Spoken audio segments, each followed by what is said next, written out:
আপনি যেটা ভাবছেন ওটা একদম ভুল। আমি বুঝিয়ে দিচ্ছি আপনাকে। কিভাবে ওটা একদম ভুল। আপনি ভাবছেন আমি তো লেখাপড়া জানি না। আমার ছেলেমেয়েদের আমি পড়াতে পারবো না। একদম ভুল সিদ্ধান্ত আপনার। আপনি যদি একবারে লেখাপড়া না জানেন তবুও আপনার ছেলেমেয়েকে আপনি শিক্ষিত করে তুলতে পারবেন। কিভাবে? তাহলে শুনুন। যখন পড়ার সময় হবে তখন আপনার ছেলে বা আপনার মেয়েকে বলবেন, "মা গো, তুমি বইটা নিয়ে আমার সামনে এসে বসে পড়াশোনা করো।" তখন আপনার মেয়ে বা ছেলে আপনার সামনে এসে পড়াশোনা করবে। পড়াশোনা করার পরে তাকে বলবে, "এই প্রশ্নের উত্তরটি আপনি শিখিয়েছেন নাকি?"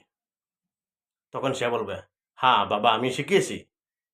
তখন আপনি তাকে বলবেন, "ওটা তুমি না দেখে কপির মধ্যে লিখো। কপির মধ্যে লিখে আমাকে দেখাও।" তখন সে কি করবে জানেন?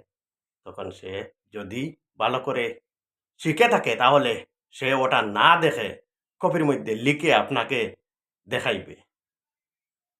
তাহলে হয়ে গেল। ধন্যবাদ।